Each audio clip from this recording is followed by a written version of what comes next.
Pemirsa, belakangan ini muncul tren mengenai inner child di media sosial. Di dunia maya, banyak warga net yang membagikan video aktivitasnya di masa kini yang ternyata hasil dari keinginan di masa lalu yang belum terpenuhi.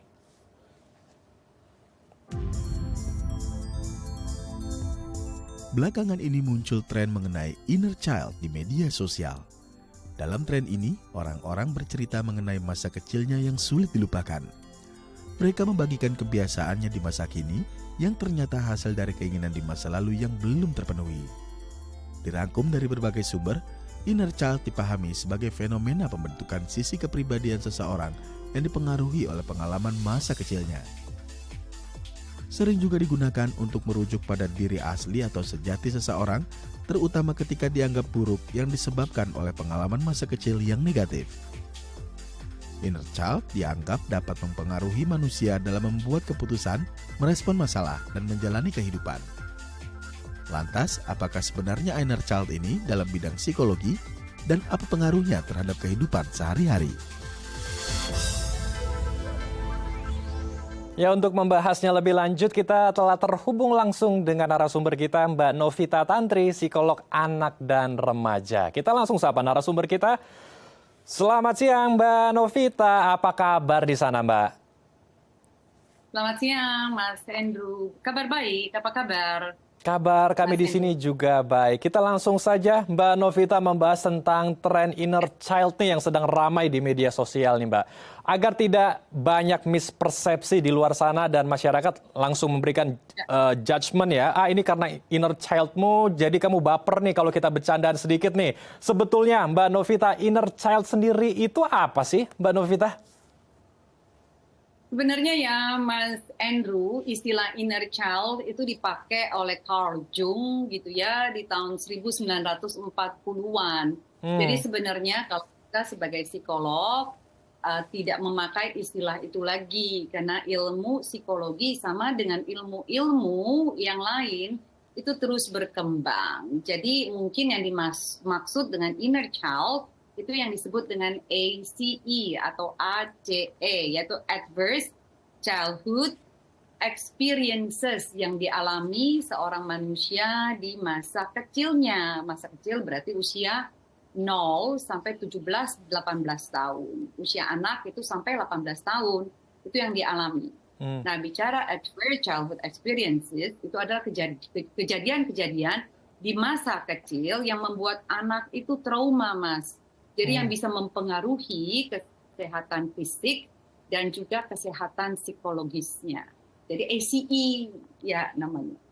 Baik, jadi ACE ya, ada trauma yang dialami di masa kecil. Dan apakah ini betul seperti yang tadi saya katakan, ada sebuah pengalaman yang mungkin tidak enak di masa lalunya sehingga membuat seseorang menjadi bereaksi terlalu kuat dalam suatu hal, misalnya bercandaan, lebih mudah emosi atau diberikan input sedikit atau kritik, dia langsung terlalu over begitu untuk merespon temannya yang memberikan kritik, atau seperti apa sebetulnya, Mbak? Iya, setiap manusia kan adalah unik dan berbeda, Mas Andrew. Jadi kalau kita sebut, ada yang disebut dengan predisposisi. Predisposisi itu ada faktor resiko yang dipunyai seseorang yang ada di dalam dirinya. Jadi misalnya saya ambil contoh sederhana, kalau penyakit kesehatan fisik, paling gampang ya, karena pemahaman kecerdasan kita dengan penyakit kesehatan fisik itu lebih baik dibandingkan dengan kesehatan mental yang belakangan ini baru booming di masa pandemi karena kita tinggal di dalam rumah. Nah, bagus sekali untuk kita bisa memakai analogi nih. Saya ambil contoh misalnya, kita ada genetik atau keturunan di dalam darah kita dengan diabetes tipe 1. Artinya orang tua kita punya diabetes tipe 1 yang diturunkan kepada kita dari lahir, kita sudah punya penyakit diabetes ini. Ada yang tipe diabetes tipe 2, itu dari gaya hidup. Nah, kalau punya yang tipe 1, akhirnya dari lahir sudah punya diabetes, kita tahu kita ada predisposisi, artinya punya faktor resiko. Begitu juga dengan kesehatan mental. Misalnya kita punya, karena kesehatan mental juga ada faktor resikonya, Mas. Jadi misalnya ada keturunan di atas-atas kita nih, kakek mungkin, atau kakek moyang, atau paman, atau tante, punya major depression, depresi yang mayor, punya anxiety, gangguan anxiety, anxiety disorder yang tinggi. Ini bisa diturunkan kepada genetik. Nah, kalau sudah punya faktor resiko ini yang dilakukan dengan cara bagaimana mengetahui faktor resiko ini, epigenetika ini, supaya nantinya kita bisa mempersiapkan diri dengan mempunyai skills. Skills ini yang disebut nanti sebagai coping skills, coping mechanism kita. Kalau sudah tahu berarti kita harus mempersiapkan diri. Kejadian-kejadian yang terjadi di masa kecil, ACE ini yang sekarang disebut mungkin memakai istilah yang lama, inner child, kalau ini diberikan, ini evidence based ya Mas ya, coping skills-nya dengan yang disebut dengan ACT, acceptance, jadi menerima, dan commitment therapy itu yang pertama. Yang kedua ada yang disebut dengan dialectical behavior therapy. Dan yang ketiga disebut dengan cognitive behavioral therapy. Ini semuanya evidence based yang bisa nanti membantu seseorang yang mempunyai ACE ini, Mas Andrew. Lalu inner child ini akan mempengaruhi, atau ACE ini akan mempengaruhi apa saja ketika kita dewasa kalau kita belum bisa berrekonsiliasi dengan masa lalu? Apakah cara kita melihat, cara kita mendengar, cara kita bersosialisasi dengan orang yang ada di sekitar kita juga akan menjadi tidak baik, Mbak Novita? Sangat. Apalagi manusia sebagai makhluk sosial ya yang butuh orang lain untuk hidup. Kalau dia tidak tahu bahwa dia memang mengalami yang disebut dengan ACE ini, paling kelihatan adalah bagaimana dia berinteraksi dengan orang-orang di sekitarnya. Dia kan yang satu, merasa sangat terikat sekali Mas dengan seseorang di dalam satu relationship, dalam satu hubungan. Takut sekali untuk ditinggalkan. Mungkin waktu kecil pernah mengalami apa yang disebut dengan separation anxiety. Bagaimana kecemasan dia waktu ditinggal dengan orang tua. Nah ini kalau tidak selesai, dia bisa bawa sampai besar. Jadi menjadi bucin banget, gitu ya. Bucin itu Mas, merasa bersalah kalau dia kasih boundaries, batasan kepada orang lain. Susah sekali mengatakan enggak. Jadi kalau mengatakan enggak, dia merasa akan bersalah sekali. Susah sekali untuk menyelesaikan satu aktivitas. Jadi selalu kerjanya setengah-setengah, nggak pernah tuntas. Tidak berani beropini, dia nggak berani tunjukkan perasaan dia yang sebenarnya. Selalu dia pakai topeng, pakai masker, bukan masker secara fisik, masker di masa pandemi ya, tetapi menunjukkan bahwa ini loh perasaan saya nggak bisa mengungkapkan itu karena ada rasa tidak enak hati, takut orang lain marah, terlalu keras mengkritik diri sendiri, insecure bisa dengan bentuk tubuhnya sendiri, bisa insecure dengan bagaimana dia bisa tampil di depan orang, cemas pada saat berhadapan dengan hal-hal yang baru, Mas. Komunikasi yang baru, teman yang baru, berada di dalam satu pesta, atau bahkan di dalam misalnya pertemuan keluarga. Bisa jadi juga FOMO, fear of missing out, Mas. Kepengen selalu yang terdepan, nggak mau kalah gitu. Atau bahkan JOMO, joy of missing out, nggak pernah tampil, nggak suka ketemu orang, atau yang lain. Selalu banget kepengen menyenangkan orang lain, padahal sebenarnya dia tahu itu tidak sehat buat kesehatan mental. Banyak sekali hal-hal dari ACE ini, kalau sekarang tema kita tentang inner child, yang berdampak negatif pada saat masuk di usia dewasa, Mas. Lalu mengapa inner child ini bisa menjadi long term memory kita ya, ingatan jangka panjang dan bisa menjadi ingatan yang kuat bahkan ketika kita sudah dewasa, Mbak? Apakah ada hal tertentu dari sisi psikologi seseorang ketika mengalami hal yang tidak enak untuk dirinya, ini akan terbawa terus sampai dia dewasa? Mas, seperti kita tahu kalau kita bicara masa anak, itu yang kalau kita sebut dulu sebagai masa emas gitu ya. Masa emas berarti kita percaya atau istilahnya sebutnya absorbent mind, masa penyerapan. Jadi apapun yang kita terima di masa tahapan tumbuh kembang ini itu masuk di dalam alam sadar dan sadar di bawah sadar kita dan di kesadaran kita. Nah ini kalau terjadi trauma-trauma ini, ACE ini di masa kecil, manusia terdiri dari memori masuk ke dalam otak yang disebut dengan hippocampus, memori dia, Ini kalau tidak dilakukan, si ACE dampaknya akan negatif, terus akan dibawa sampai orang ini tua dan dibawa sampai meninggal, Mas. Jadi Hmm. memang penting sekali dibutuhkan bagaimana kita punya psikolog untuk membantu mencari apa sih penyebab daripada ACE ini. Dengan dia mencari tahu, dengan mengorek di masa kecilnya ini, Mhm. dan dia dibantu untuk bisa mengulang apa yang dialami, ini akan sangat bisa. Dia tidak bisa kalau trauma yang terlalu besar, berat, mungkin tidak bisa sampai sembuh, oke, tapi paling tidak meringankan beban. Baik.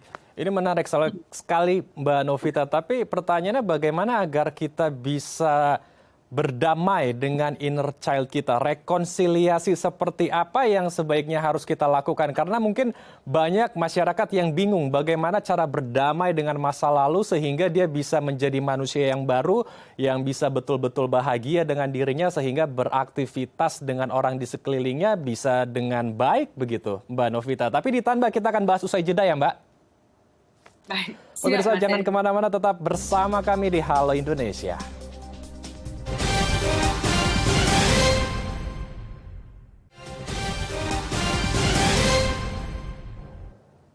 Terima kasih pemirsa Anda masih bersama kami di Halo Indonesia. Kita lanjutkan diskusi hangat kita bersama dengan Mbak Novita Tantri. Mbak Novita Tantri melanjutkan pertanyaan saya di segmen sebelumnya. Apakah dengan cara seperti yang di tayangan sebelumnya, di segmen sebelumnya, dengan berselancar di media sosial dan membeli sesuatu yang tidak bisa dibeli saat kecil, atau mungkin berjalan-jalan di sebuah kota atau tempat yang diingini sejak kecil, jadi inner child-nya dia itu bisa mengobati orang-orang yang ada di media sosial, Mbak Novita?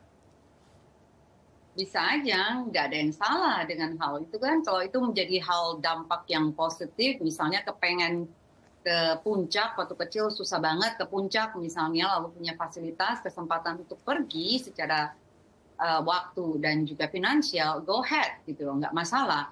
Tetapi kalau yang memberikan dampak negatif untuk kedepannya tentu harus dipertanyakan. Nah, kalau kita bicara tentang ACE, Adverse Childhood Experiences, kita bicara tentang penyebabnya, yang kita harus tahu dulu, Mas Andrew, apa penyebabnya. Kita harus berkelana ke masa lalu anak-anak ini, yang kadang-kadang mana mereka nggak ingat, mereka tidak ingat, bahkan mereka tidak tahu. Nah, makanya memang penting sekali untuk punya yang disebut dengan family therapy, Hmm. karena kita hidup, berkembang dan bertumbuh ini waktu kecil sangat tergantung dengan orang tua, atau di mana provider ini atau yang melindungi kita, yang memberi kita hidup ini memberikan apa ya, memberikan dampak yang terbesar di dalam kehidupan kita di usia 0 sampai 18 tahun. Apapun yang diberikan, absorb, diserap oleh otak kita. Makanya semua trauma yang dialami di masa kecil itu dibawa biasanya pada saat remaja, dewasa, dan bahkan sampai kita meninggal. Penyebab, Mas Andrew, mungkin kalau Hmm. kita lihat, kita cari dulu penyebabnya. Ada yang karena korban bullying, yang kita pikir bullying itu sederhana, ternyata enggak, dampaknya bisa jangka panjang. Bencana alam misalnya, kita pikir bencana alam mungkin sesuatu yang bencana alam kok bisa bikin seperti itu. Kekerasan verbal, kekerasan fisik, kekerasan secara emosional, kekerasan seksual, penyakit kronis, oke, kecelakaan lalu lintas, perceraian orang tua, konflik di dalam keluarga yang terus-menerus, hubungan orang tua yang kurang harmonis, penyalahgunaan obat-obatan terlarang dan alkohol, Mas. Konflik kemanusiaan, yang dia waktu kecil harus tinggal di dalam pengungsian, itu juga menjadi salah satu. Terisolasi dari dunia luar, dia benar-benar dikurung, mungkin tidak bisa terekspos dengan dunia luar. Riwayat gangguan mental di dalam keluarga memang ada. Jadi di predisposisi ini harus dicari tahu di sana. Kehilangan orang terdekat, ada kematian di sana, harus mendampingi salah satu anggota keluarga yang sakit, itu juga bisa menimbulkan ACE, Mas Andrew. Hmm. Baik, lalu kalau berbicara sedikit tentang media sosial, ini apakah juga bisa menjadi tools untuk input orang di luar sana yang mungkin saat ini sedang bergumul dengan masa lalunya, sehingga orang lain bisa menemukan sebuah solusi sendiri, mencari tahu apa yang harus direkonsiliasi dari masa lalunya, atau sebetulnya ini hal yang cukup berisiko juga karena ini seperti melakukan self-diagnosis, Mbak Novita? Pertanyaannya bagus banget, Mas Andrew. Bicara jangan self-diagnosa. Jangan mendiagnosa diri sendiri. Walaupun terkesannya sederhana tinggal bisa dilihat, tapi jangan lupa bahwa kita hidup ini di dalam tubuh kita, satu-satunya tempat di mana kita hidup. Ya nggak sih? Di luar ini, kalau kita bicara rumah, kita bicara yang menaungi kita dari panas dan dingin, itu bentuknya materi. Tetapi badan kita hidup ini, kita rasakan, kita bawa terus sampai kita dipanggil pulang gitu loh kepada penciptanya. Jadi mesti hati-hati sekali pada saat memasukkan sesuatu ke dalam otak kita. Jadi benar-benar harus tidak melakukan self-diagnose. Memahami, yang pertama kalau buat saya, dari orang yang expert, psikolog dalam hal ini, professional health, untuk memahami trauma di masa kecilmu. Lalu yang kedua, menerima faktor resiko. Faktor resikomu apa? Oh, di dalam memang ada riwayat kesehatan mental keluarga yang depresi, keluarga yang mempunyai kecerdasan emosional, khususnya waktu marah, itu yang meledak-ledak dan menghancurkan. Lalu yang lain adalah bagaimana untuk bisa memahami, memperhatikan diri sendiri. Dan beberapa tips-tips daripada terapi yang bisa dilakukan, misalnya dengan memeluk diri sendiri, you take care of yourself, jadi punya waktu untuk bisa mengasihi diri sendiri. Karena dengan dia nggak taking care, membenci diri sendiri, menyakiti diri sendiri, bisa ke arah nanti ke self-harm dan suicidal thought. Yang lain bisa dengan teknik breathing, Mas, bagaimana bernapas, 135, ini bisa di Google, 135 bagaimana memasukkan oksigen di dalam tubuh. Dan yang lain adalah coba berusaha untuk mengingat ada kenangan-kenangan yang membahagiakan, yang bikin kita bahagia. Karena kenangan tidak melulu yang buruk kan. Coba exposure-nya dengan kenangan yang baik, kenangan yang bikin bahagia. Nah ini salah satu daripada tips-tips dan tentunya tidak bisa hanya dilakukan secara sendiri. Sama dengan kesehatan fisik. Waktu kita sakit diabetes, kita sakit jantung, kita butuh dokter untuk membantu. Nah ini peran psikolog dan psikiater diperlukan di sini. Kerjasama yang seimbang. Minta bantuan, pertolongan. Bukan dengan mereka-reka, mencoba-coba, lalu oke. Saya punya DID, saya punya BPD, saya punya major depression. Karena orang yang punya penyakit mental, biasanya justru nggak tahu kalau dia sakit. Justru orang lain yang tahu. Jadi harus hati-hati sekali di sini. Baik, jadi jangan melakukan self-diagnosis ya, apalagi kita FOMO, fear of missing out dengan apa yang ada di media sosial. Orang di sana di media sosial memamerkan apa inner childhood-nya, kemudian kita ikut-ikutan juga sehingga itu tidak membersihkan luka batin kita di masa lalu, tidak menyelesaikan apa yang terjadi di masa lalu, tetapi kita juga membutuhkan bantuan orang lain, keluarga terdekat atau bahkan psikolog ya, agar kita bisa bersama-sama menyelesaikan dan merekonsiliasi semua yang telah terjadi di masa lalu sehingga kita bisa menjadi orang dewasa yang seutuhnya. Terima kasih Mbak Novita Tantri telah berbagi bersama kami di Halo Indonesia. Salam sehat Mbak Novita, selamat kembali beraktivitas. Sama-sama Mas Edu, terima kasih. Baik pemirsa, kami masih memiliki berbagai informasi menarik lainnya. Tetap bersama kami di Halo Indonesia.